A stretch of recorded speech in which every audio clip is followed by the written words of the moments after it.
Esteemed host Tarek Abdul Tawab, along with my younger co-host. KP Keon Perry, you know the name.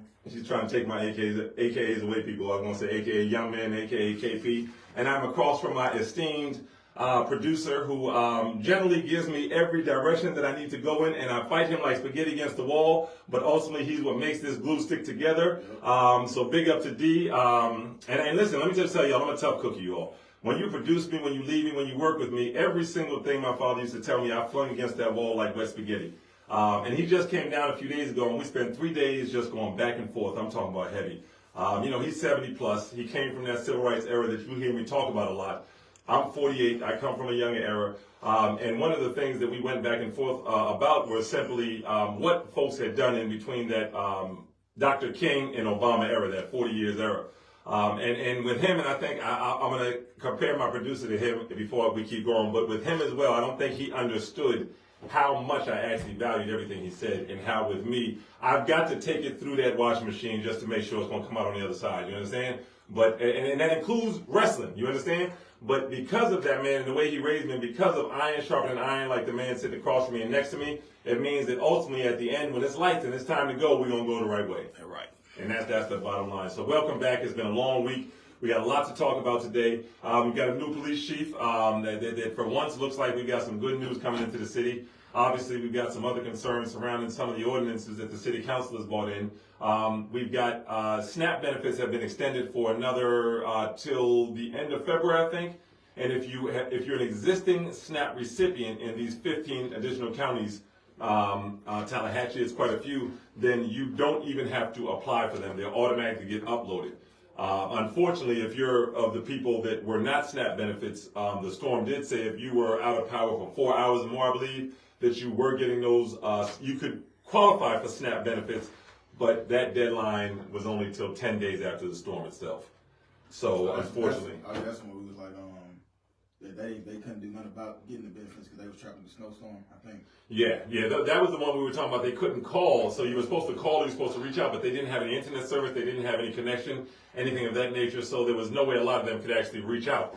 And fill, I think it was an online form they had to fill out, but they couldn't actually do the online form. So that, and as far as I understand, they still are not getting anything because this is extended to folks that are already getting SNAP. So if you are already getting SNAP benefits, then you get SNAP benefits up to the, I think the end of this month. But if you just lost food and you weren't on SNAP benefits prior to that, I think that you just lose food. I don't think that comes back to you. Oh, wow. But I know that it's just a big thing because if you don't know about that, you just want to make sure that that continues to flow through. One of the things that we talked about being out there was the information just not getting to people.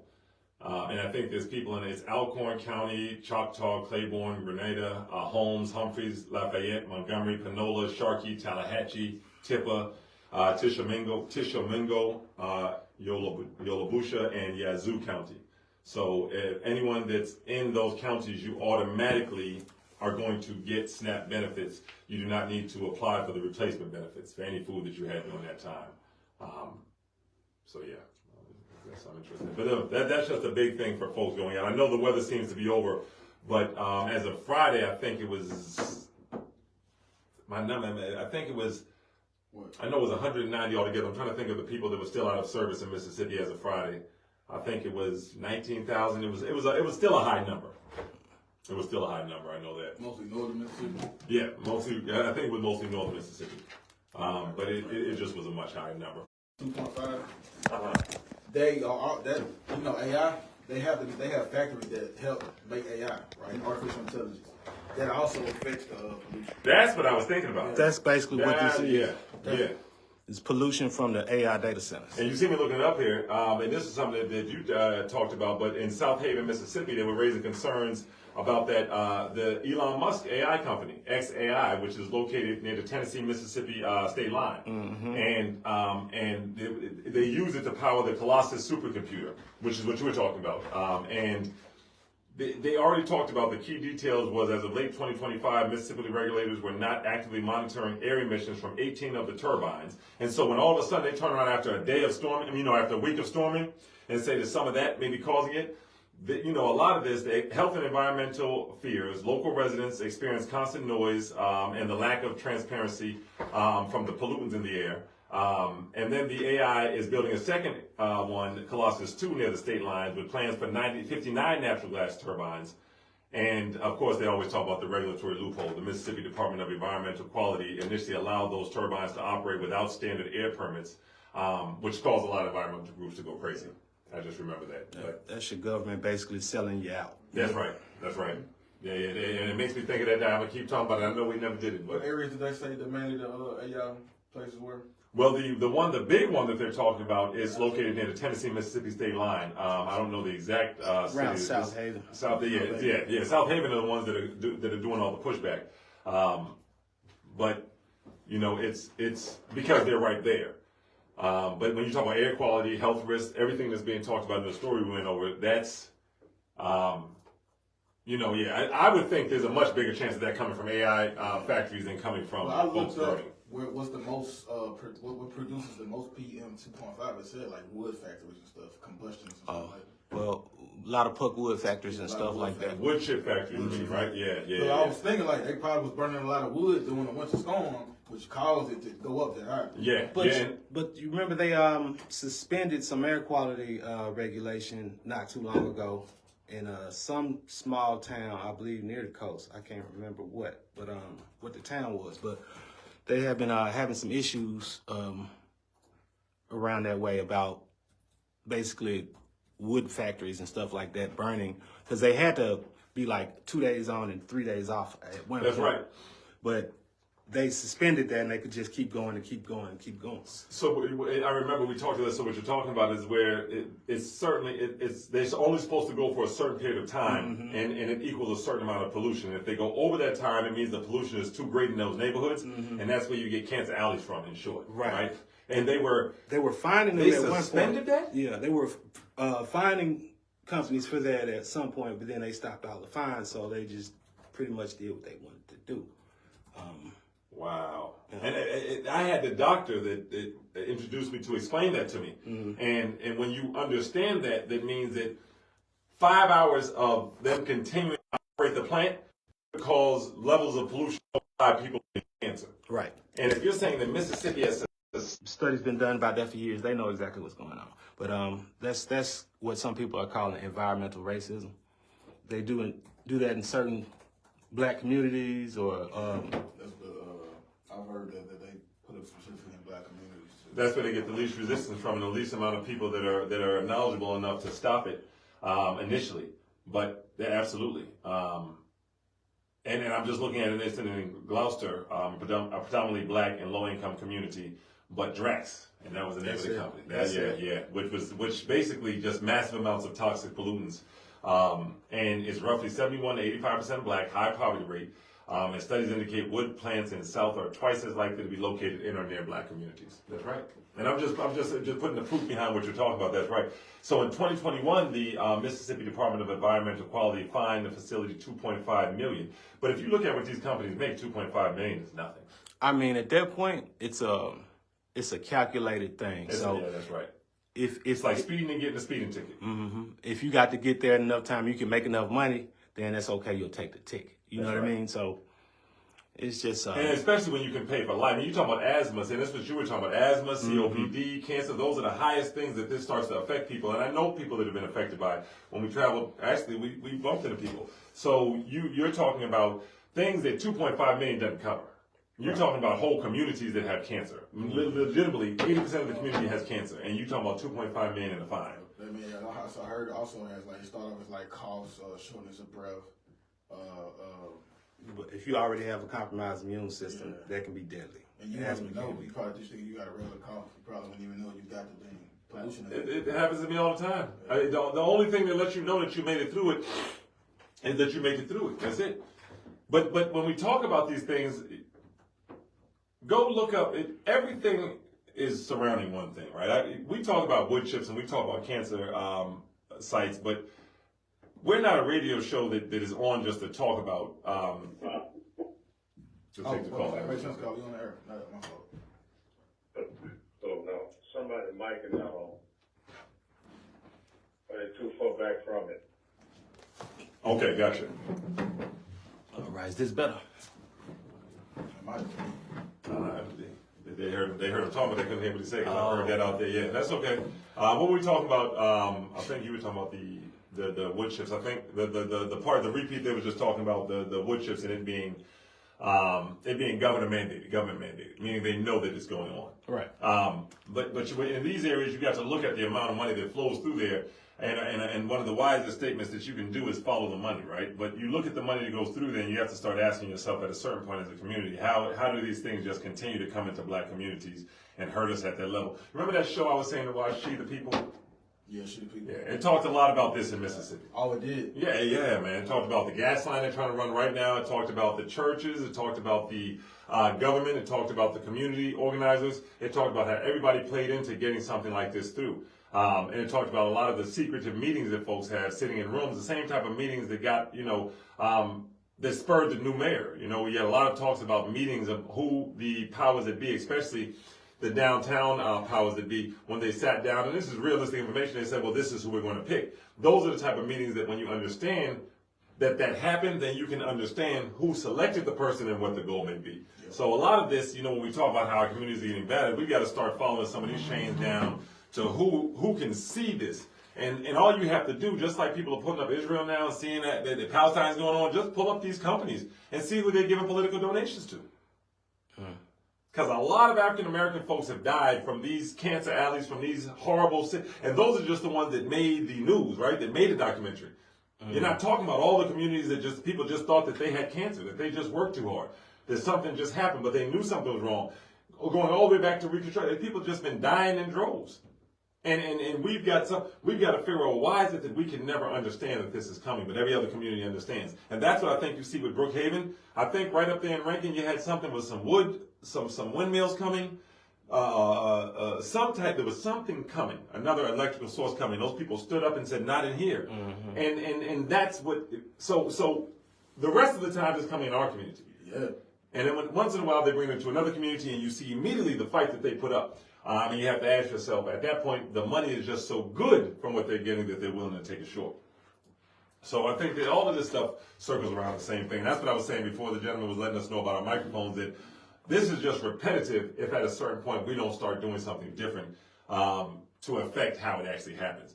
Because at a certain point, we're seeing a story that's repeated itself multiple time and time again. The term Cancer Alley, I believe, comes from a community, the Hero in Louisiana, where so many people died in the community that's what they started to term it. Mm-hmm. So our communities have been ravaged this way for a long time, and we've just got to start getting closer to some of the reasons why. Well, if y'all don't mind, I want to, we mentioned earlier the new police chief. I would like some of the callers to come and call in and say what they think about the new police chief. 601-948-5950. You want to read the article? And before, while you're pulling that article up, before we go into the new police chief, because again, like I said, it looks like something that potentially can be good for our city, right?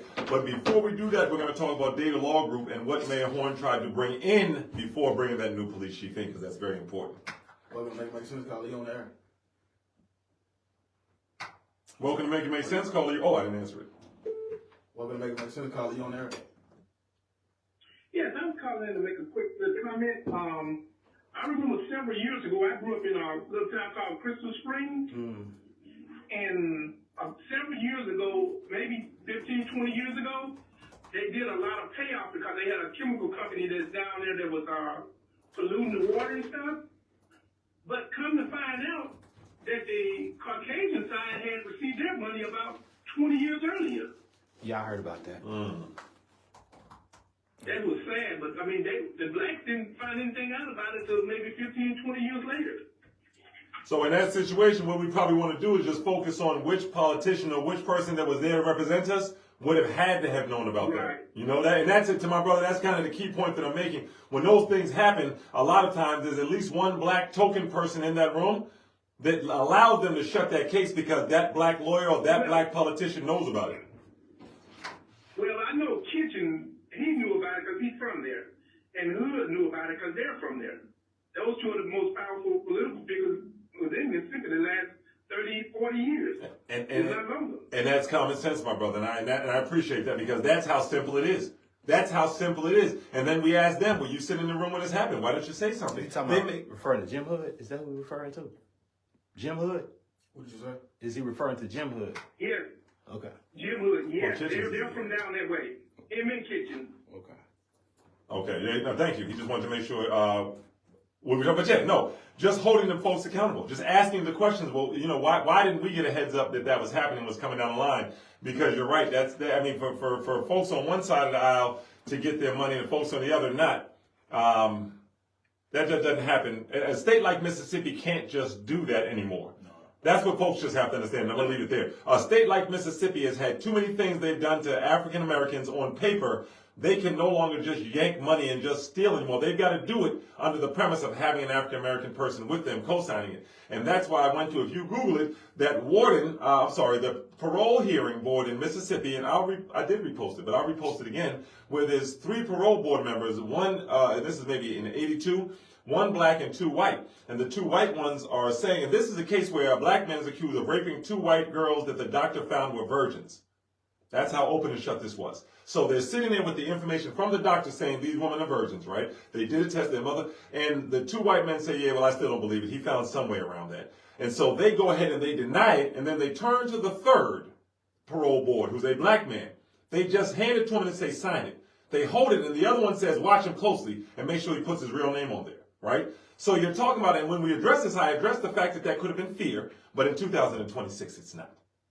You still got black folks in the room, and they're signing off on that, and that's allowing it to come out as if it's something legitimate. So I think that when we talk about the 15 and this is very comparable to when we talked about the birth rate. 15 out of every 1,000 black babies are dying. And to say that shouldn't come out of a radio station, that should come from our politicians that are sitting at those meetings, that are hearing about the birth rate climbing and itching and climbing and itching. We've got to figure out who's in the room when these things are being discussed, so that we can get ahead of it as a community instead of getting behind it. Okay, make sense. Are you on there? Hello? You're on the air, caller. Welcome to Make It Make Sense. Yeah, I heard you say something about a gas line. Where is that gas line coming from? I'm going to hang up and let you answer. Absolutely. That wasn't about a gas. That was about a show called. Now there are plans for gas line, but that's about a show called She the People that addresses how things like gas lines get put into black communities over the protest of black folks, because their leaders will often arrange it so that the folks think it's okay. Now, having said that, I know that there was some gas lines that you used to talk about. There definitely have been quite a few. Yeah, they were trying to build a real big gas pipe under from I think all the way from Gulfport. I forgot, it was from Gulfport to somewhere else. It's from Greenville to Butler, all the way from Greenville, Mississippi to Butler, and it's called the Mississippi Crossing Pipeline. Yeah, So. yeah, that's it. Yep, and then you're the one that brought our attention to it earlier, but it's a 200-mile natural gas project by Kinder Morgan, which is planning to run from Greensville to Butler, that's one you can use as a point of reference to our caller there, okay? The Mississippi Crossing Pipeline. But if you look at She the People, which is just a Netflix special, it just talks about how when you have a pipeline like this that could go through African American communities, how they count on their people that they have in our communities, not all of our leaders, to persuade us to go ahead and accept something that may not be good for us. And this one, I mean, the pipeline that KP's talking about goes through Washington counties, Sunflower, Humphreys, Holmes, Atala, Leek, Neshoba, Newton, Lauderdale, and Clark counties. So. Welcome to Make Sense. Call you on there. Hey, how you doing today? Perfect. Great, how are you? I'm doing pretty good, man. First of all, I just want to thank y'all for what y'all do, man. I try to tune in every chance. Hey, man, when does Joe Show come on a couple times a week? Monday, Tuesday, and Wednesday, 4 to 5. Yes, sir. Okay, then cool, man. That's kind of off subject. I kind of want to go back. Y'all was talking about the infant mortality rate in Lyons, Mississippi. Yes. So that right there, man, is what gets me, because all these politicians, I'm gonna say, they screaming pro-life, but they want to expand Medicaid. You see what I'm saying? So how does that work when You got the highest infant mortality rate, and you shut down all these rural hospitals, and you're not expanding Medicaid, and you still screaming pro-life? So I'm gonna hang up and I'm gonna listen to you. Thank you, sir. Thank you. We appreciate you. What'd you say? That money. No, money. And what did you say, pro-life? I said we got like one of the highest infant mortality rates, Yes. but they're pro-life. Yes. Does that make sense? Yep. One of the biggest, I saw the guy that's running for, that's about to run for governor. I noticed that one of the things they always boast on is overturning Roe vs. Wade, right? The abortion thing. That's just huge to them. But maybe it was a Roland Martin show when he broke down, he said, you all are pro-life until it's born. You love life up until it's actually here and you're looking at life and then you want to see it gone. Not even. Because the infant mortality rate, not even. Not even, yeah, not even up until, and the reality is that you love, those folks, that's not everybody, but those folks that are pushing those agendas love white life and want to see black life extinguished, right? And that's not all people of anywhere, right? You can't just create all people into an evil group. But you have folks that have been studying eugenics for a long time in this country, and I'm not one that's going to sit up here and pretend that all of a sudden this just popped up, right? That all of a sudden our babies not being born into this world is something that just started happening. You have a white nurse that was just accused of breaking babies' bones and killing multiple babies. I was going to say, it gets uglier than that, T. It Yeah. gets way uglier than that. Yeah. It's been some stuff Talk about that came that. out. Yeah. I don't even want to say on the air, but yeah. Well, we have like certain nutrients and stuff in our body. Absolutely. As a black baby, and it's certain ways they can get it out and put it in their body. So I'm gonna just leave it there. Well, you don't have to. See, we're so used to having to run from that because we're not used to talking about, what did you call that? Man, I have some great poupon. What was that stuff you would eat? Dijon mustard? Nah, but remember the commercial back in the day? They were eating the fish eggs. What do you call them? Fish Caviar. eggs? Caviar. So we don't have to run from that at all. At all. Veal. What's veal? So folks are known, this is a culture that eats the baby lamb because it's more tender. So fish eggs, where I'm pulling the eggs out of that fish and I'm eating it. And then there's a video going around where you have Europeans talking openly about African women and the nutrients and the benefits of that are inside of their bodies and the babies that they push out. Don't ever pull back from talking. Placenta. Yeah, placenta, yes. Yeah. Thank you. With 6 children, that would have been on the top of my head. But absolutely, yeah. They would remember they were doing these programs. You could save your placenta, and you could sit it here. We'll have it for you in 20 years. And knowing that they were going to make the world so chaotic in 20 years, not a woman of color would be looking for a placenta because they had so many plans for that. First, they had plans to make you not even want to have a child. That's a whole other show. They had so many plans for this, they knew that wouldn't spin back around. Artificial insemination. You made it okay. And then all of a sudden you started offering high levels of money. And I know so many black women that were carrying other people's children. I personally know because it was that good of the money. I remember this one woman, I was like, what? When the figure she told me, this is in the 90s, she was like 37,000. Yeah. I was like, what? To carry the baby? It was something to you, 37,000. You want to say, yeah? Yeah, the numbers were crazy now. They were paying a lot, big money for that. And what is that movie? There's a movie that talks about back in enslavement times, how they would take a young man, right, that they had mixed out, maybe, raped a enslaved woman, and kept him in the house, right? And then made him to the point. But they made him to the point where he couldn't go back out around because no one trusted him in the plantations anymore. I don't think I've seen that one. And then he went on to just go. Then he went out into the public 10 years later, and he was there just to bring back information to the slave masters, enslavement masters, right, over and over again. And then he was also sent out to cause problems. So whenever somebody was like, man, them slave masters they're cruel, they're dirty, they're immoral, he was there to say, well, hold on a second. Maybe they're not so bad. And to give that, and because it was coming at that time from another black person, it had carried some weight with it. So he was the ultimate disruptor, even though he didn't seem like the disruptor. And I mean, and if you jump ahead, that's those ones they call field Negroes. I mean, house Negroes. When you fast forward, and today you hear people calling them coons.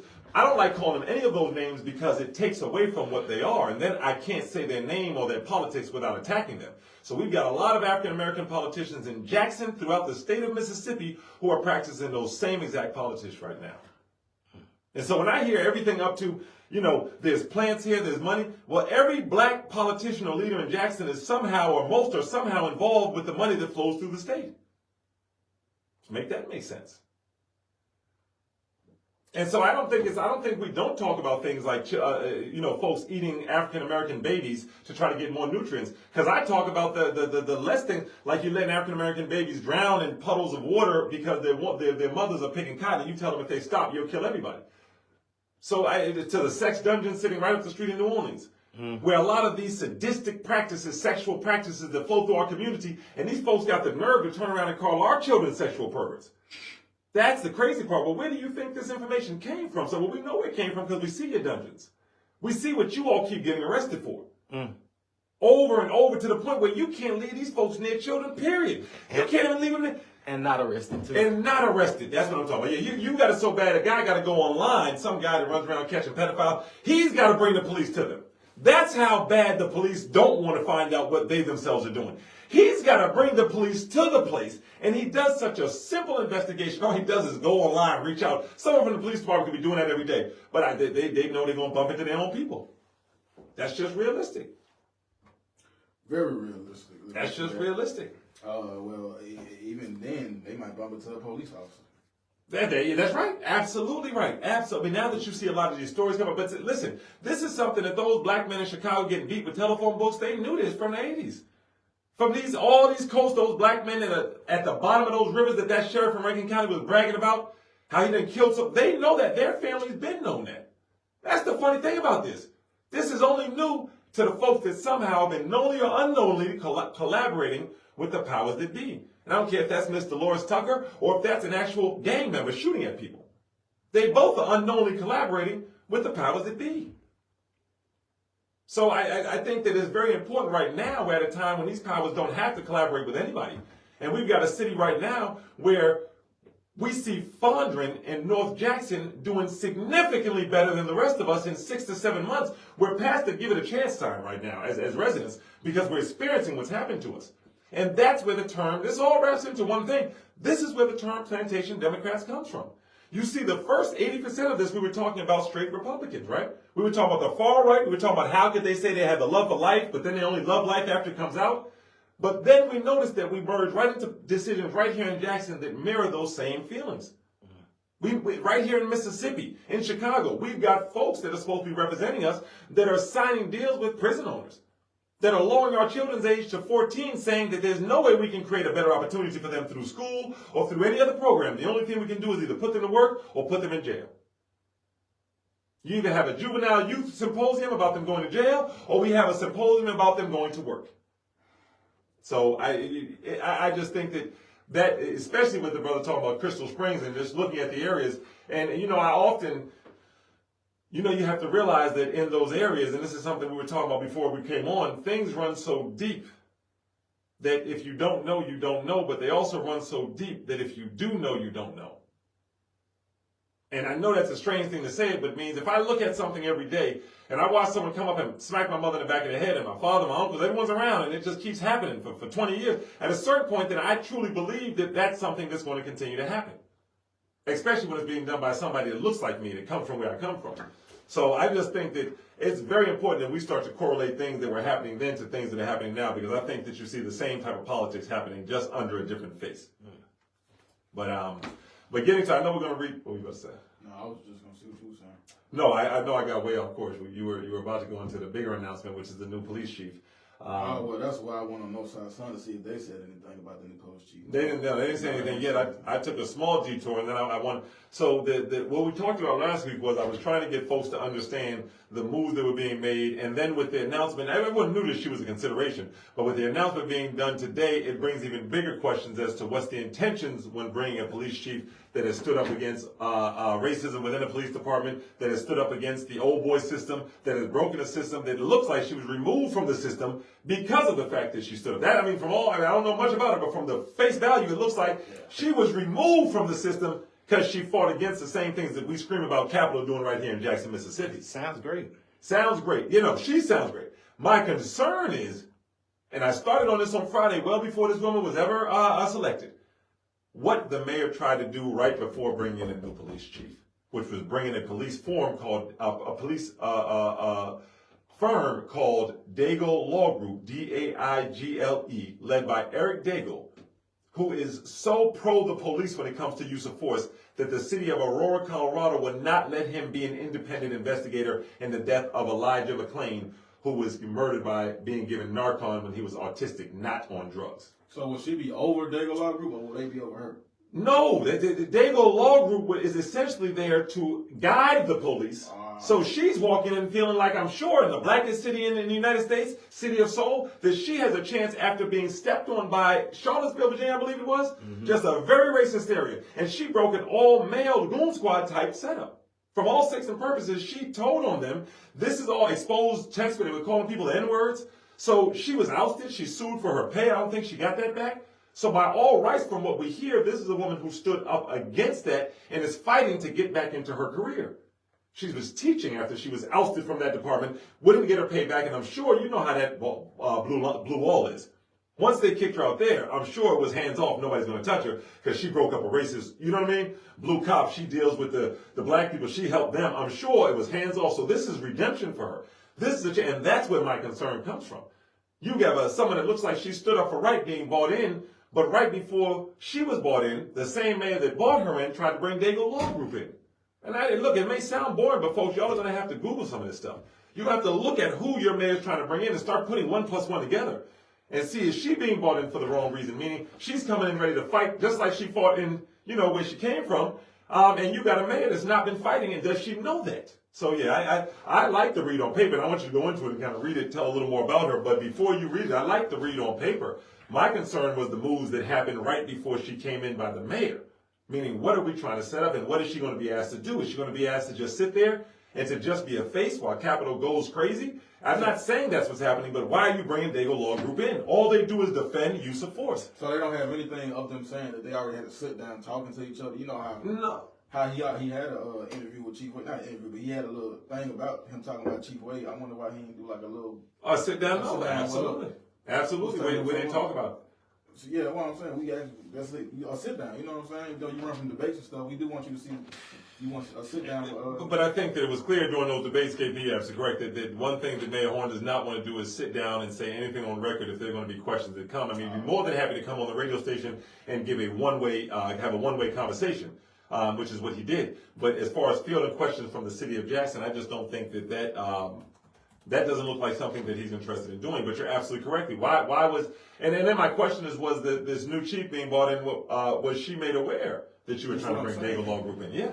It's like, why she immediately was brought in like, we got her, we want her. So if you that excited to bring her in, where is all these interviews? I'm just saying, if I'm gonna introduce somebody to my city, I'm gonna have him on camera already. Like, yeah, man, this dude right here, man, I just brought him in. He cool, he good. I'm gonna have something out. You ain't got nothing out yet. You just, what I'm saying? Well, let's remember, you all, and please, and the young man is hitting on an extremely important point here, guys. Remember, you would not even have known that Dago Law Group was trying to come in if you didn't read it or if you didn't listen to us talking about it. And then all of a sudden is all I will say, when you go look at the website, you'll see that Dago Law Group was pulled by the mayor, which means that it could be brought back up later. Pulled, not canceled. Rescinded, thank you. Rescinded. So you got to understand that, hey, you're right. You would not even been talking about Dago Law Group. That's what I'm saying. Where's all these connections at? You know what I'm saying? Yeah. You just, new police chief. Okay, well, how you know her? How y'all know each other? What's going on? That's right. That's right. These are the questions that you got to start asking. Yes, sir. Yes, sir. I mean, because they, to Dee's point, follow the money. She probably don't have the stuff you be doing. You know what I'm saying? No. I think, let me tell you something. Yeah, the young man will say that I think 100% that's the feel that I get when I look at it on paper. Now, we'll learn more. I'm laughing because those that advise me to learn more, right? We'll learn more. I'm always going to find. We've got to figure it out and do our homework. But the one thing we do know, to KP's point, is a whole lot happening all of a sudden, and we're catching some of the moves, and they're being hidden. They're throwing a rock and hiding a hand. So we caught them with Dago. Okay, you're bringing Dago in. This would have been, we like, it looks like we like this. You're bringing Dago in. What are we bringing them in for? Rescind it. Take them off. We don't want to answer those questions. Yeah. That's the problem, is that they rescinded Dago so you couldn't ask them any questions. And if you go look up Eric Dago, and I thank God for this unique name of his, you're not going to find 2 or 3 that were police chiefs in Connecticut that defend use of force. You're not going to find more than one. You're going to find Mr. Dago. And go look at some of the cases that he got people off on. Go look at the mentally ill suspect that attacked, that they ran over with a vehicle, and they said he attacked the lieutenant, and he got him off free of charge. Go look at the time that Dago said, basically helped to argue that, yes, the cop should have did what he did to the black man, but once he did that, it created a place where the black man was angry, so now the shooting was justified. I'm just saying to you, this dude got pictures with dudes. He got pictures with Andy Gibson. He don't even know Andy Gibson like that. He got pictures with Lynn Fish. He don't know Lynn Fish like that. What's going on, bro? How you know he don't know them like That's that? the thing, young man. He been working with them for 30 years, bro. He know them. 30 years. So he don't know the police chief either? Well, No. Let's say the flip. You're right. You're more right than you know. See, what he's saying is correct, that he knows Lynn Fitch very well. What you saw there, to me, seemed like 2 old friends reunited. that's exactly Where the pictures at? Where the pictures at, bro? You ain't taking no pictures. ready to take a picture with Lynn Fitz, though. Meaning this woman came out of nowhere, but you'll take it. That's right. No, that's not. You know what it is? You getting the answers from your own questions. Yep. Get it round the this is why I always feel bad. You got this Dixie parade coming around. That's right. You want to take a picture with Andy Gibson. Yeah, she seemed like she got some a history of being a renegade and standing up for her people. You ain't got no connection with her. You just, come on. Never heard of her before. Never heard of her. Yeah. This is the thinking mindset I that just folks hope are getting to. that he's not bringing her in to take the fall for what That's right. capitalism That's is right. about to do. That's right. That's all I. That's I my hope big- he's not setting his sister Yeah, up like that. yeah. And let me tell you something. I'll say it even further. It doesn't smell great to me on that side. Her side, I mean, when you read, listen to how we talk.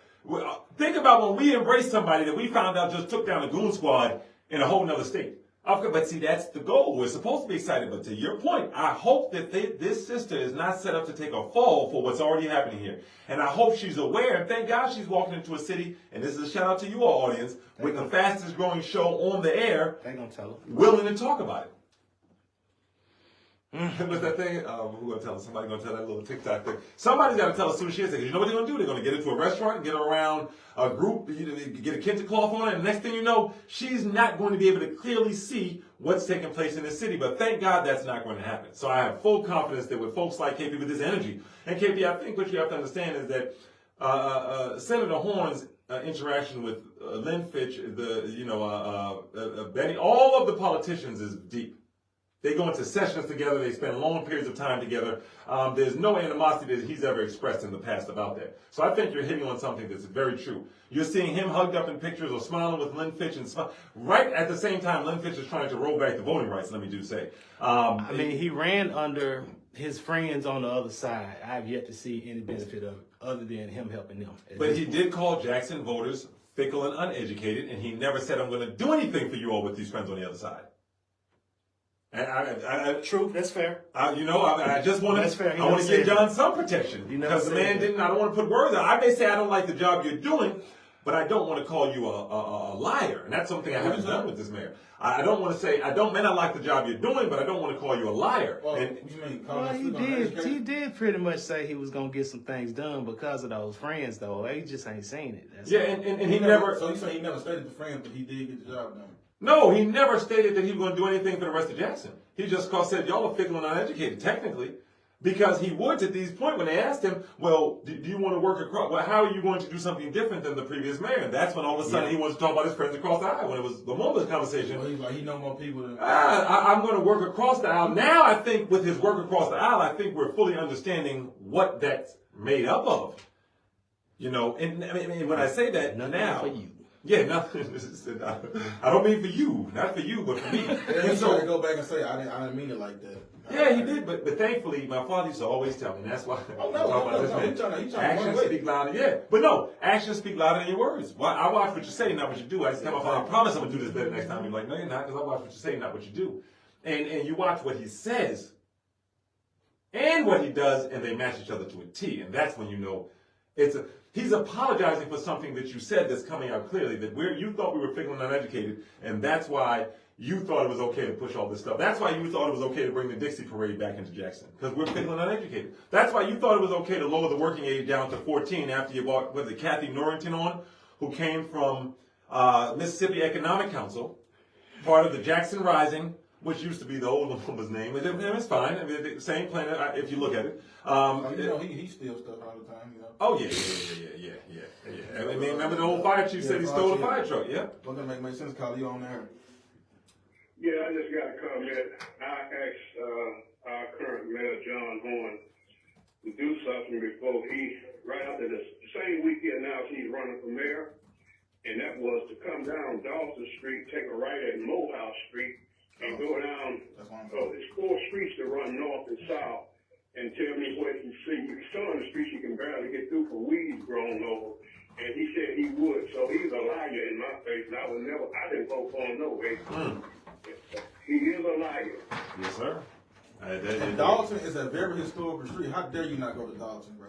That is that's come on, dog. No, listen, and that's why we do that, sir, because I like that to come from the people, and that's a valid reason to say that man's lying. And I 100% back you up on that, brother. And if he ain't got a juice glass in his hand, anyway. won't be too long, brother. I appreciate you. Man. I listen to y'all 3 times a week. I appreciate you, brother. We mean that more than you think, brother. Thank you. Well, then make sense, brother. You on there? Good afternoon, brother. How y'all doing? I'm doing excellent, my brother. How are you? Man, it's getting better. I'm gonna start crying tears of joy. Y'all got a good subject going there, and people don't listen to what y'all saying until it's too late. We See, did it's that too earlier. late now because he's in office and he's making changes like the man doing up in D.C. That's right. The only thing, the difference with him and the man in D.C., he's doing it directly against us, Yes. blacks. Yeah. That's the only difference. There's no difference between him and the man in D.C. That's right. Now, something I would like to add to your conversation, ask him how long has he been acquainted with this police chief that he's projecting to be confirmed. She's not confirmed. That's right. yet. That's right. City council has to confirm her. That's right. Most people trying to say she's police chief, but no, she's not confirmed. And there's That's an no excellent point. assurance It is. that she's going to be confirmed because there is a different talk among city council members. That's right. So if there's different talk among city council members, her not being confirmed by the city council, then she's not the police chief just yet. That is absolutely So correct. don't allow people to be misconstrued with the situation That's absolutely because that is the power of the city council. That is the reason why we have 7 wards. But that very That's same right. people, that's why 7 city council people. Now, what you said earlier about West Jackson, which is Ward 5, that is correct. But that is the problem with him as the mayor. He hadn't done anything for the part of Jackson, which he represented as a senator, and he still don't plan and not doing anything for the parts of Jackson that is being represented by him now, which is the heart of Jackson, which is West Jackson. Yeah, that's right. I have West Jackson very, very strong in my heart, and most people do, because that's kind of where we began. Yep. Of course, here in Jackson. Yeah. Now with Jackson State, I'm talking of. So that's why it's important to y'all to allow people to know that it's important to make sure you do not allow people to not know the importance of taking care of West Jackson. That's right. Thank y'all, man. Thank you, my brother. We appreciate you more than you know. Yeah, the most predominantly part. Let me stop. The most predominantly part of Jackson. I'm just playing. No, ain't no pain. I think that brother has a great point there. You about to say that? What he's talking about is what we're all seeing here, and thankfully every day. And this is why you've got to stick to a script, because every day, no matter how much you want to slay a monster and take it completely down, the chipping away is working. And this brother, another brother, the more we continuously start to see this, and then we can go, and you remember the last mayor? You remember when the city council? Now, so I want y'all to remember this, because this brother's bringing up something specific. This is how we land this plane. That city council is the one that confirms the police chief, 100%, and he bought me. Thank you for that correction, because she is not police chief. And right now, I believe Tina Clay was unhappy with that they didn't look in Jackson. Very valid point. They got to do the abstain thing. They got to raise their hand. Yeah, they got to either confirm her or deny her. So I know Kevin Parkinson expressed enthusiasm. He was excited to meet her and have a conversation with her, so that at least lets you know he doesn't know her, but he's excited about what he heard about her coming like that. He got the idea to have a conversation with John Holmes. That's the point of having that relationship in there. How long does that go? So, but Tina Clay said, I wanted somebody. I think the city of Jackson would have really benefited from a police chief within the JPD department. Suggesting someone under Wade would have been there. Now, let's realize Wade was pushed out. He quit. Hold on. That's nice to say. He didn't say he was pushed That's right. Wade, I was about to say Grizel said he was Wade quit pushed out. and said the pressures of the job were too much. That was his exact wording when he left. Grizel said, I'm being pushed out politically. So let's at least when we talk about this police chief, just factually understand how we got here. Your main police chief that everybody loves said all of a sudden when he was at the top of his career, excited before Mayor Horn came in, talked about how he needed more help. This is what he was going to do. That was what he was going to do. Weeks before. Weeks before this, he was excited about, and he's at the pinnacle of his career. Retires and said, the stress of this job is too much for me. Not when he was under Lumumba, and his hands were apparently handcuffed. It wasn't too much for him then. He was good while his hands were handcuffed, y'all. But when he got into Wade, Mayor Horn, he said, the stress is too much. Assistant Grizel, under Lumumba, stayed in every day, was pushed out. So let's realize they're pushed out, which Tyree already said, I'm stepping back, which leaves Chief Bo Lucky, like I've been saying for months, the de facto leader of Jackson. And now you're bringing a woman that was just taken out of her other job by force, pushed out of her job, and is looking for a redemption way back into her career, which she should have never been kicked out of in the first place. And then John Horn looks to bring in Dago Law Group. The only thing they do is help police get away when they do something illegal in our eyes.